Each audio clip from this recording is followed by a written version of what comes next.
Hey everybody, Will with Strong Turf here. Today we are replacing the starter on my 36-inch Scag V Ride 2 with the Kawasaki FX600V engine. This is the old one that I've pulled off. I put the new one on already. I'm going to pull that back off to make the video and then reinstall it. To show you the process. This is the part number. Oh, it's probably going to be backwards. I have my camera flipped because a lot of people notice, you know, when you've got the front camera on, it flips your image and then you look weird to yourself. So I've got it flipped so it looks like a mirror. The part number is 21163-0754. When I was doing research on this starter kit, they have replaced it with a new part number. It starts with 99996 something or other. I went to my local mower store and they gave me this one stamped with the old part number. I gave them the new part number, but either one works. Super easy fix, replacement, I should say. Super easy replacement. I diagnosed this to be a bad solenoid. However, upon removing the solenoid, I ran into some issues. I was going to attempt to just replace that and keep the rest of the starter, but when I took these nuts off of the top of the solenoid, try to take it out, you'll notice it's stuck in there. There's a plastic piece that runs from here to the solenoid, and I assume that that plastic piece connects the two. It's got like a little lever type of deal, and that pushes the starter gear up and into place to get the engine going. So in order to remove that plastic piece, I had to undo these on the starter, take the bottom of the starter out. Well, there are some delicate pieces in the bottom of the starter. Something's flying around my head. There's 4 springs in the bottom of here that hold almost like metal cubes. There's 4 of them, 1, 2, 3, 4, and they hold them towards the center, the springs do. And I lost 2 of those springs. I don't know where they're at, somewhere in my yard. I went to Home Depot and got a assorted spring type of kit, and I was gonna try and repair it myself. And then I said, you know what, I should probably go the safe route and just cough up the 250 bucks for a whole assembly. And that is the route we went. So we're gonna swap this whole thing out and I'm gonna walk you through it. It's super easy. 3 bolts you gotta take out. All right, so I just checked and it is the exact same starter between the Kawasaki FX600V and the FT730V. This is my 52-inch V Ride with the 26 horsepower. This is my 36-inch V Ride with the 19 horsepower. Same exact starter on both, same part number. I know there's a number of different Kawasaki motors that use the same starter. Anyways, first thing you want to do, always, anytime you're working on electrical components, say starter, ignition switch, spark plugs, PTO switch, anything like that, you want to disconnect your negative terminal from your battery. Always disconnect the negative when you are working on the electrical. All right, so we're going to flip around to the left side of the engine here. You'll notice your fuel filter over here. I believe on the 52 the fuel filter is on the right side, but just to kind of give you a reference, it's on the left side here. So right here is your solenoid, and then back behind it that little black piece, that's your starter. So you're going to have to remove, see if I can get this fuel line out of the way. This bolt right here on top behind the fuel line, that one right there, you're going to have to remove this bolt right there. So there's 1 and 2 right there you remove. That drops the entire assembly down out of place. And then, actually I lied, there's 4 bolts. You have a bolt right here that disconnects your hot wires going to the solenoid.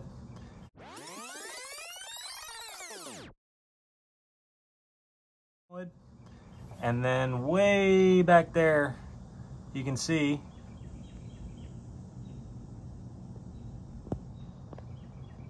a bolt right there that you have to remove the ground wire. The only reason you have to remove that ground wire is just to get it out of the way, because when that bolt is in there, the starter has some issues trying to drop down out of place. So it just makes your life a whole lot easier. What we're going to be using today is a 12mm deep socket, a 12mm shallow socket, and a 13mm with a short extension.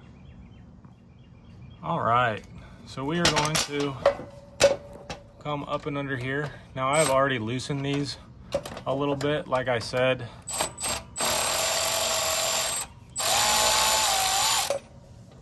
I put the new one in and I'm just taking it out to show for the video. But this nut here should come with a washer, a lock washer, and you're going to pull 1 hot wire off and 2 hot wire off of there. Your 2 red wires go to your solenoid. The larger motor may or may not have more wires to disconnect, so always take a picture and try to remember where things go. All right, so that first one was a 12mm with the shallow socket. Now we're going to try and get back here to the 13mm ground wire. You're probably going to have to maneuver around some of these cords.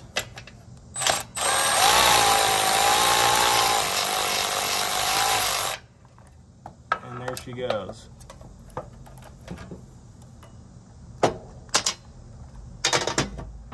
And pull our ground wire out of there.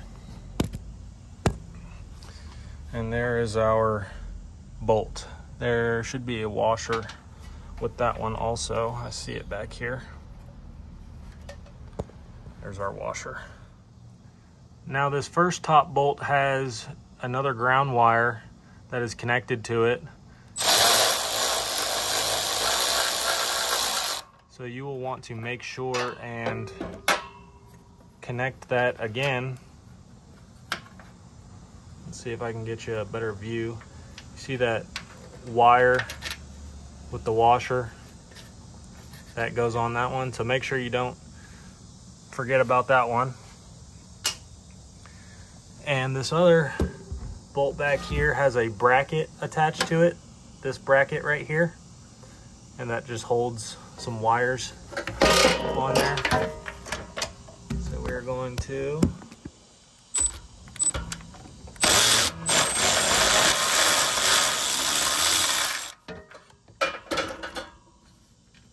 get that bolt out of there. All right, so there's our other bolt with our bracket. We'll set that bracket to the side. And now, when you pull this thing down, it's already kind of floating there.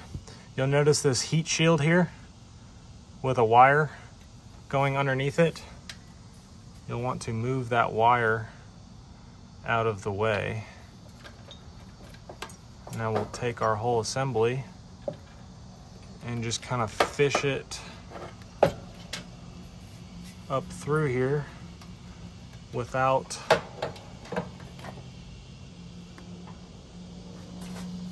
hitting any of our cords. And there is our starter assembly with the solenoid on it. Now we put it back in. But we are going to slide this starter assembly, keeping in mind that black wire. And we are going to just slide it up and in place like so.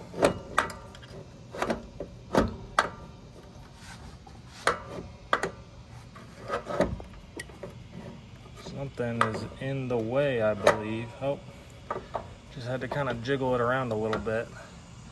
Now I'm going to try and put one of these bolts in just to kind of get it started and hold it in place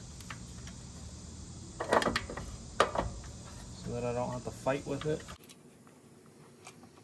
Let's see if we can. Alright, we got that first bolt started. And now our starter assembly is just hanging there, and we'll kind of tighten them up with even pressure. And remember, I put that ground wire underneath there before I put that bolt in. Same with this back one that has the bracket.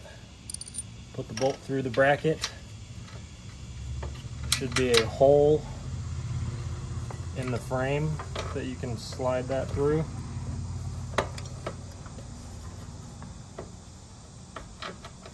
And just kind of get it started. Okay, now we have both of our bolts in place. Not all the way tightened, but 1 and 2 right here where my middle finger's touching, right around this little hump. So, get each one a little at a time, just to keep it even.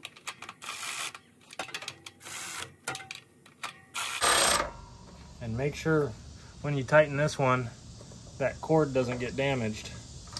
So we're going to back that one off a little bit and hold it with our finger.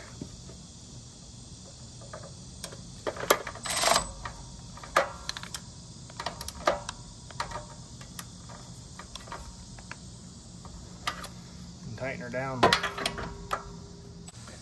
And now move on to our wires. We're going to connect our green one. There should be a prong. Let's see if I can feel where it's at on this solenoid. It is basically directly under this nut on the very bottom. So like right back here is where that prong is at, that this coupler deal kind of slides onto. We're going to connect that. If I don't lose it again. Okay. That one is now connected up under there. I'm going to take the smaller of the red wires and attach that on the solenoid first, this main bolt right here. And then I'm going to take the big red wire and attach that one below it or on top of it, however you want to call that. Now, lock washer and a nut.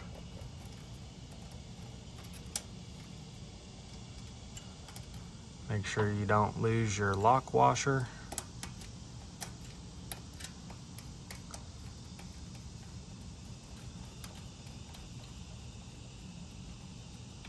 All right, so now we've got all those connected. Just need to tighten that down and then put our final ground wire in. So let's take our short 12 millimeter, pop it on our ratchet, and slide it up on under there.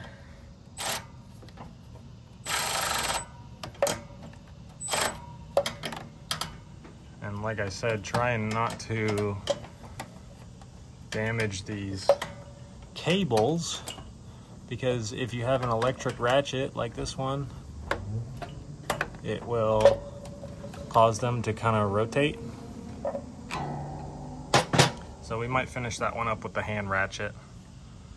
Let's do our back ground wire. Now this one is going to be a freaking pain to reach back there and get. So there should be a washer on here.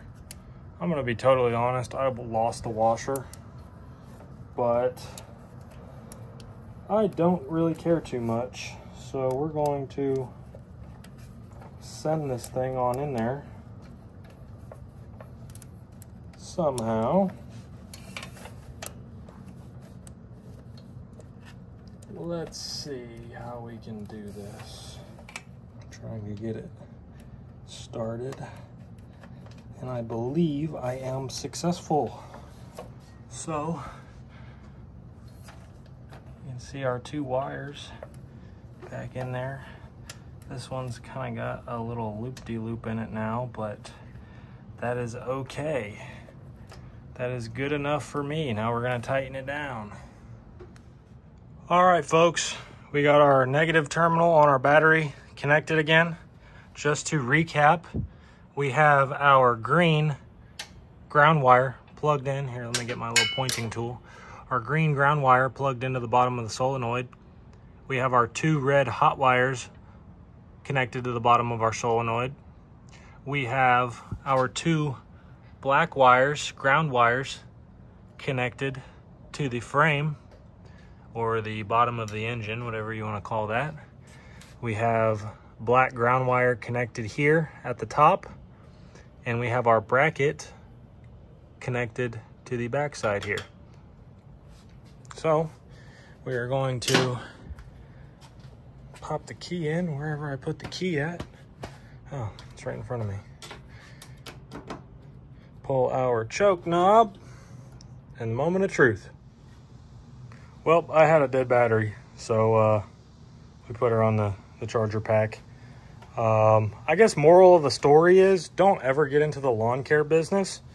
This is not really a fun way to spend a Monday, but let's see how our work did.